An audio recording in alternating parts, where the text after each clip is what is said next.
You also mentioned residential, and obviously, I mean, there's the Western Union building, which is now apartments. There's the Maritime building, both of them on Cronolette Street, which will be apartments. Do you know if that building, which is, I think, on the corner of Common and Cronolette, correct? Yeah. Has that started in terms of rental? Do you know, or? No, I think they're going to be starting construction very soon on that. Okay. But we're expecting that project, as I understand it, is fully financed and ready to go. The Maritime building, that's being undertaken by Marcel Wisnia. Right across the street, literally across the street from it, is the old American National Bank building at 200 Carondelet. And that's going to be another 200 apartments right in the heart of the CBD. You couldn't get more in the heart of the CBD than that. There are other projects going on Julia Street at Barone, which is another smaller project, I think about 36 units there. And as well as various other smaller projects throughout downtown. And then, of course, the biggest project downtown, which is the 230 units being constructed right now in the former Krause building on Canal Street. We're excited by that because that, to my knowledge, is the first time residential has been built on Canal Street, probably for 100 years.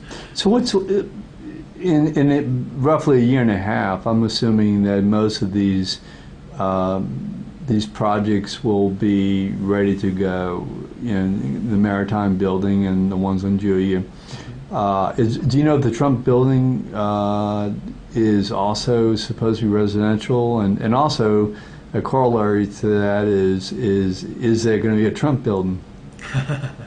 Well, we hope there's going to be a Trump building downtown. You know, they've got a lot of units to sell. Obviously, it's a very big project, the biggest downtown. And we're confident that they will be able to move forward, whatever the final size of the project. But they're in pre-sales right now. They've got their sales center up and running, and I would really highly recommend folks go by there and see the units for themselves. They've got all the fixtures, the layout of the units. It's all there for you to kick the tires, so to speak, and it's going to be a beautiful, beautiful product for downtown, and we're excited. We can't wait for it to come out of the ground. And also on the other side of Canal Street, I think on Royal Street or yeah, I believe Royal Street, there's another high-rise that's going up. Would that be part of the, what are the boundaries of the DDD? Yeah. The DDD boundaries go from Iberville Street in the French Quarter to Pontchartrain Expressway or Callio, essentially the same, and from the river up to Claiborne Avenue. And so the project that you were mentioning is the Royal Cosmopolitan. That is slated to be a condominium hotel, so it's the kind of place where you could live there part of the year. When you're not living there, the hotel portion of it will actually lease out your room on even a nightly basis like any other hotel.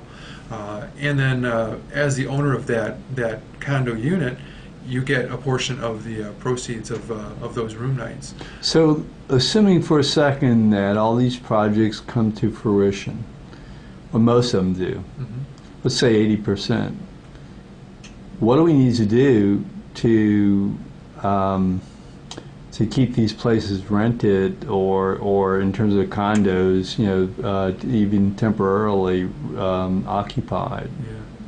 I mean, how do we bring in the necessary businesses, and what kind of businesses should we bring in? Well, part of our mantra at the DDD is quality of life. Quality of life is important to so much. It's actually one of the key elements of our economic development strategy, because we know that the creative class, which is a term created by Richard Florida, the professor now at the University of Toronto, came up with several years ago to describe the folks who are really driving the economy into the future. These are folks in creative professions, design, engineering, medicine, and so forth, who are the future. We know that manufacturing has been in decline in the United States for a long time. We're hoping to maintain the manufacturing jobs that we've got, but we know that when it comes to real job growth, it's going to be in these industries that employ people who are this creative class.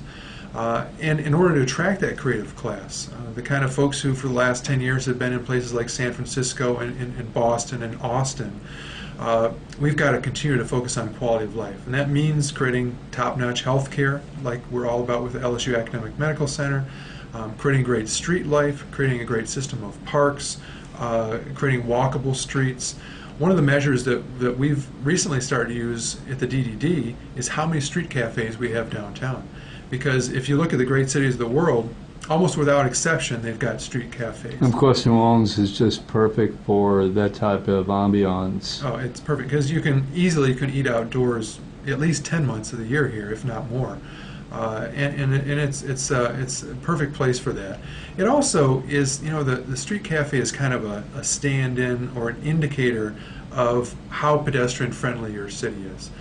Because like we've talked about with Canal Street is certainly our front door for the city, but it's also the city's living room. It's the place where the entire city should come together to kind of share their stories, to see and be seen, and just to be. You should be able to come to a place like Canal Street and really all of downtown and the French Quarter without any kind of agenda, because it's just that great of a place. You can sit on a park bench, you can people watch on Canal Street, you can do a little shopping, get a little ice cream in the ice cream shop. And the places that are that kind of place have great street cafes. And so the good news is that we're starting to see a lot more of them. We've seen 3 new ones just in the last 6 months downtown.